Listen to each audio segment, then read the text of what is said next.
Jamais tout révéler. Jamais. En tant qu'homme, on ne révèle pas tout. L'homme a des secrets. L'homme ne révèle pas tout. Moi, je me souviens, je voulais montrer à un moment donné à un ami très proche l'argent que j'avais, c'est-à-dire les comptes que j'avais. Et à l'époque, c'est une femme qui m'a dit ne le fais pas. Je comprends que c'est ton pote, c'est ton ami, mais ne le fais pas.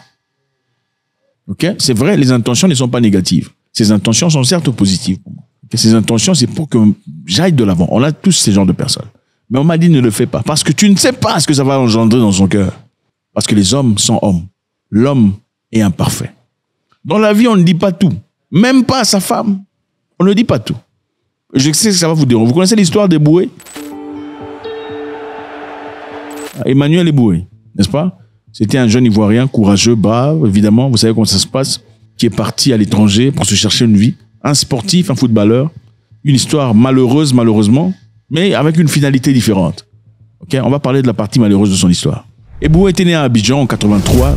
Il était footballeur talentueux et a joué en tant que défenseur principal au poste de latéral. Eboué a commencé sa carrière professionnelle dans les années 2000. Il a été chez Lyon, à Arsenal, il a joué avec les grands. Ok, Eboué, c'est un grand. À l'époque, il a réellement gagné la reconnaissance internationale. Eboué gagnait beaucoup d'argent à l'époque. À un moment donné, ça faisait à peu près 65 000 $ la semaine. 65 000 $. Donc tu dors lundi, mardi, mercredi, jeudi, samedi, dimanche, on te paye 65 000 $. Okay. Ensuite, il est parti en Turquie. En Turquie, il a remporté plusieurs titres.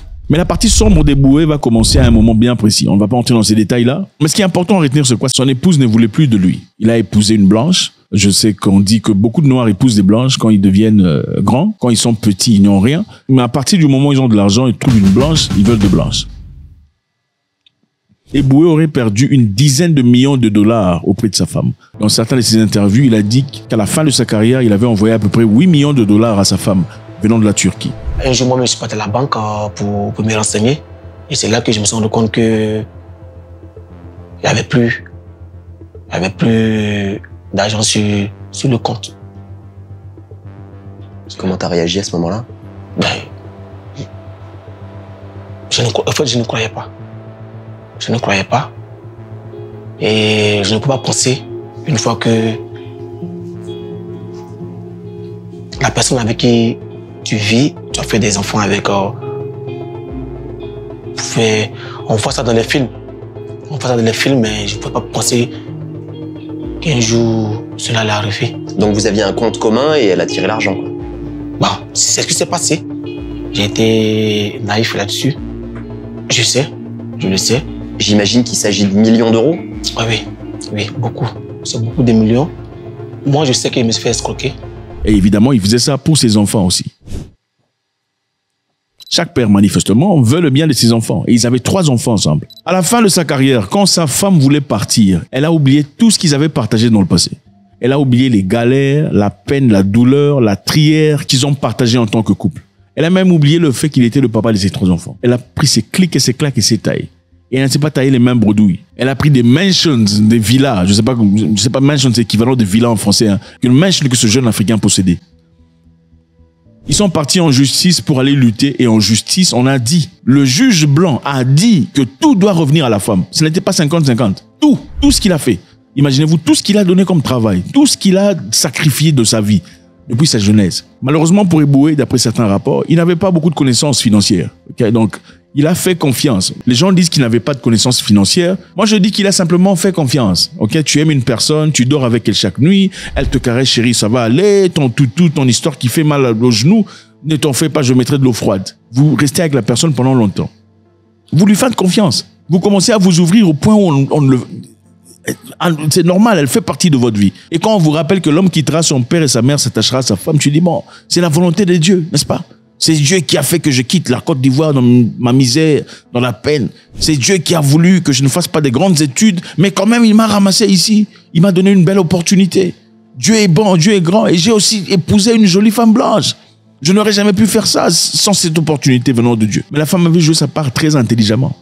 Encore une fois, je vous dis une chose. Une femme ne te quitte pas subitement. Jamais de la vie. La femme ne quitte jamais subitement. Pour qu'une femme te quitte, elle a déjà eu 6 mois de réflexion. Si la femme te quitte aujourd'hui, elle prend ses clics et ses claques, elle se taille. Elle a déjà pris le temps de pleurer cette relation.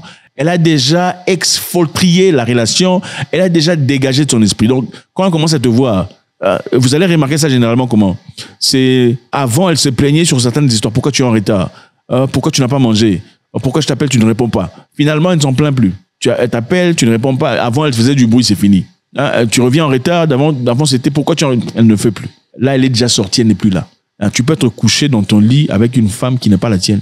Vous passez les nuits ensemble, elle te touche, tout ça, mais ce n'est plus ta femme. Elle est en train de réfléchir, next move, what am I doing? De même pour cette femme.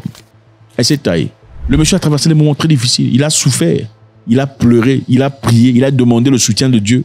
C'était difficile pour des gens, s'en sont moqués, comme généralement les Africains savent comment faire. On célèbre très difficilement, on l'a moqué, on a dit c'est un imbécile, il n'est pas intelligent, comment ça fait qu'il a donné tout ce qu'il... Mais il a fait confiance comme vous lui avez demandé. Il faut faire confiance à ta femme. L'homme quittera son père et sa mère, s'attachera à sa femme, jusqu'à ce que la mort les sépare. La mort les a séparés. La mort les avait séparés. Non, c'est pas la mort. C'est l'homme qui quittera, il faut corriger cette histoire-là. L'homme quittera son père et sa mère, s'attachera à sa femme, jusqu'à ce qu'elle devienne malheureuse. C'est ça la vérité. Tu ne peux pas tout donner à la femme. Tu ne peux pas tout révéler sur le plan financier à la femme. Tu peux relever 80% ou 89% ou 92% si tu es généreux. Il faut toujours avoir un truc de quoi. Parce que tu ne sais pas ce qu'elle est en train de dire. Regarde, c'est ça. Maintenant, une chose on sait aussi, c'est quoi? La femme qui a envie de quitter ne donne pas 3 enfants. Attention, il faut savoir balancer. Une femme qui vient pour l'objectif de quitter ne donne pas 3 enfants. Elle te donnera peut-être un enfant ou elle va s'assurer qu'il n'y ait pas d'enfant pendant un temps. Elle te dira non, il faut attendre d'abord, tu vois, on se marie, on fait 2 ans, on va voyager, tout le bazar, le temps viendra. Parce qu'elle est en train d'évaluer encore. Regardez, il y a des gens comme ça. Soyez calme. Elle est encore en train d'évaluer, est-ce qu'on va continuer? Je veux voir comment il me traite pour que je tombe. C'est ça. Je veux voir comment il me traite pendant 2 ans. Une femme qui a l'intention de partir, généralement ne fait pas 3 enfants d'affilée. Okay. Et si une femme fait 3 enfants, pourquoi elle est partie, finalement? C'est pour l'argent. N'aurait-elle pas pu rester avec l'argent et son mari, donc le papa de ses enfants, avoir une famille stable? Si elle en a fait 3, ce n'était pas pour elle seule. C'est parce qu'elle voulait qu'elles soient ensemble. Ok? On essaie de réfléchir là. Alors, quelles sont les raisons pour lesquelles une femme pourrait quitter dans ces conditions, avec 3 enfants? Une femme pourrait quitter. Si moi, je me mets à la place d'une femme, si j'étais une femme, pourquoi je quitterais? Je quitterais peut-être en tout cas, le papa de mes 3 enfants a couché avec ma sœur. Là, je peux quitter. Une amie très proche, c'est une possibilité. Mais dans des cas super extrêmes, beaucoup de femmes vont couper leur ami. C'est l'ami qu'on jette. On pardonne le mari. Il y a des gens ici qui ont couché avec des domestiques dans la maison, mais la femme n'est pas partie. Avec l'humiliation. 3e cas, c'est quoi? Si l'homme peut-être m'emmène une maladie incurable à la maison, là, je peux quitter. Ce sont des probabilités. Ce sont des réflexions. Ce sont des choses. Okay? Parce qu'il y a des femmes ici qui suivent aussi. Donc, il faut une certaine protection. Numéro 1, notre conseil ici est très simple. Il faut jamais faire confiance. Jamais, il faut jamais. Faites confiance à votre mère. C'est votre maman, c'est elle qu'il faut. Il faut aimer, il faut donner, il faut célébrer, il faut chérir, il faut vous ouvrir, il faut discuter, il faut faire des projets ensemble. C'est très important. C'est la raison pour laquelle vous mettez en couple. Il faut vous ouvrir. Mais il faut vous ouvrir à 98%. Il faut laisser 2%. Il faut faire confiance à 98%. Il faut laisser. Ce n'est pas ta fille. Ce n'est pas ta sœur. Non, il est pas, même lui, il n'est pas ton frère. Il n'est pas ton père. Il y a toujours quelque chose quelque part. L'homme est homme. Si l'homme est capable de décevoir Dieu, attention. Faites très attention. Écoutez, dans la vie, vous rencontrez les gens qui vous diront, il faut tout dire à ta femme, tu vois, c'est ta moitié, tout le bazar. C'est bien. Il faut faire ça. Mais je vais vous poser une question. Ces gens-là qui vous disent, il faut tout dire à sa femme. Quand ils vont coucher avec d'autres femmes, ils vont dire à leur femme aussi. Non, attendez, soyons sérieux. Écoutez, même les pasteurs tombent, qu'on ne vous trompe pas. Oh, ces gens-là, c'est faux. On a vu des grands pasteurs ici tomber dans l'impudicité, tomber dans l'adultère, n'est-ce pas? Des pasteurs reconnus, connus, qui ont des méga churches dans plusieurs pays, ils sont tombés, n'est-ce pas? Et vous, un petit monsieur là, dans un coin là, qui prétendument dit toi à sa femme, ne tombe pas. Non, il faut aussi dire à ta femme que tu as touché les derrières de la petite fille du quartier, puisque tu lui dis. C'est ça l'hypocrisie. Il faut jamais devenir un simp. Ok, les simps sont généralement ceux-là qui ont grandi avec maman, Maman a inculqué sa mentalité. Maman l'a dit comment les hommes sont méchants. Tu vois, il faut pas être comme ton père. Ton père, c'était un minable. C'est ces gens-là qui vont dire tout à leur femme. Tu vois, je vais tout dire à ma femme. J'ai mon salaire, il faut montrer Oui, il faut montrer une partie de ton salaire à ta femme. Il faut faire des projets où elle est impliquée. Il faut aussi avoir quelque chose de toi. Voilà pourquoi pour vous aussi, je sais que vous êtes là, les filles. Si l'homme se comporte trop en désordre, il faut le faire tester. Il sort, il est parti, il s'est fâché 3 jours contre... Regardez, n'ayez pas peur de dire, écoute, avec tout l'amour que j'ai pour toi, voilà les tests rapides, hein, on va faire ça. Oui, et ça ne se limite